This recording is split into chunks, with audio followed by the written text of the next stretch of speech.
Good morning. So, I want to talk a little bit about what is unconditional love because this is a question that I keep on having within myself. Because when you are in unconditional love, truly, there is no pain in that, there's only love in that. And so,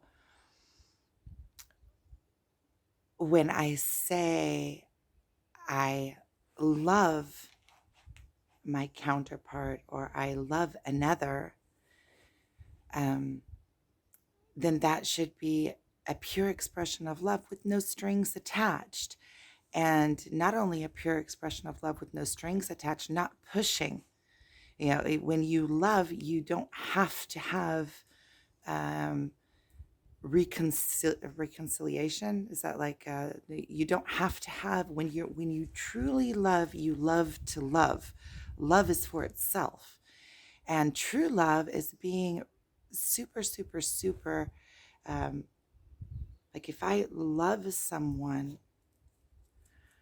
I am going to be super sensitive towards what they want for themselves and what they need for themselves. So when I feel that they need space, I pull away, without that graspy, needy thing. And in that way, I can fully enjoy this dynamic because this dynamic is a push pull. It's each one is getting reflections and getting into that uncomfortable space and doing their own internal work and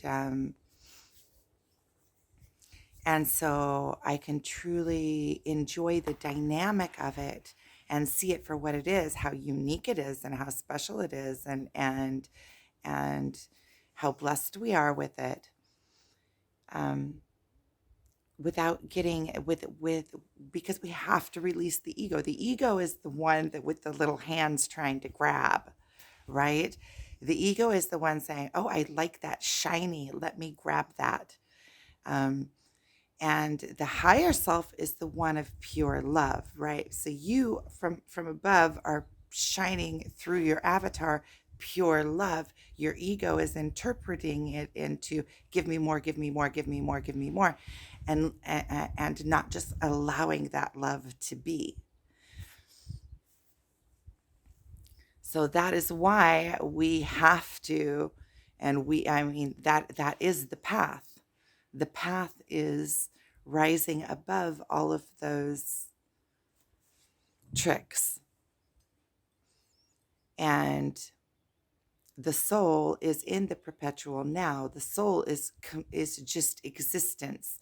And so it is in perpetual movement. It doesn't go into past and future because the ego is what remembers the thoughts and the experiences and holds them in this container. The ego is like the higher mind. It is where all of the uh, archetypes also flow through the ego. And that's what shapes the behavioral patterns that we are our mechanisms, because as human species we see that the mechanisms that run in us, they run in others as well. That's how we communicate through knowing how to work and maneuver within these archetypes. And so it's all just a reflection of us. That just proves it. I mean, we can see another because we have the same behavioral patterns within ourselves, so we can recognize them and have enough in common to speak. And then when you see somebody that is off in a certain area, eh, uh, you know, in an area where you have already aligned, where you can see somebody not being genuine, then it turns you away. And so with this, because this counterpart, you can you get it, you they can see you, and these places that aren't just pure love, that they're graspy. Those seem like the unauthentic places, or something there is off balance. because pure love doesn't do that. Pure love doesn't need to do that. And there is no pain in pure love because pure love is not trying to get anything in return. And the pain is when you're not getting what you want. And perpetually not getting what you want, if you're in that cycle of pain, then you still have work to do. And myself as well. So, and I keep getting glimpses of what it feels like, that unconditional love,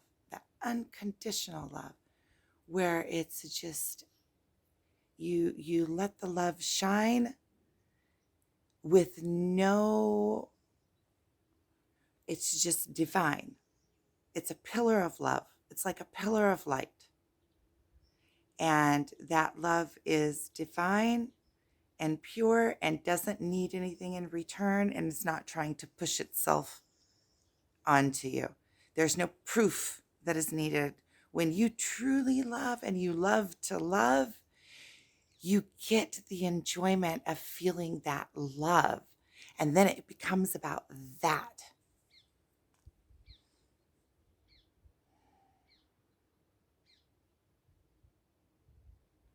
I'm going through um,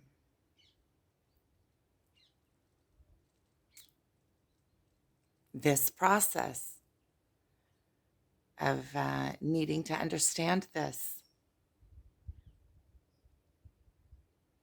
I think a lot of times that we understand something in our mind far before we understand, like we can move it down into, I think it's because the ego um, fights it. The ego is still not trusting that we're a hold of the reins yet. And so we have to like calm the ego, like calm the ego. It's okay. It's okay. It's okay. It's okay.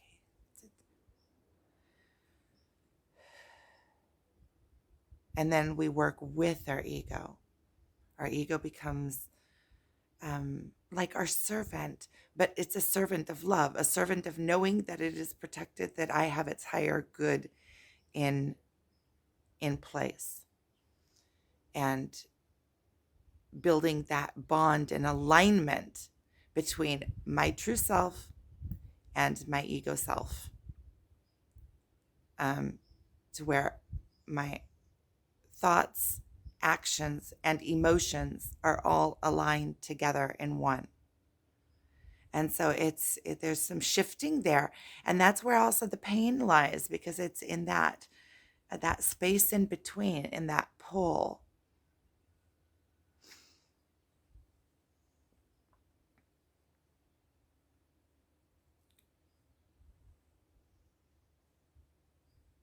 Oh, and the pain comes down.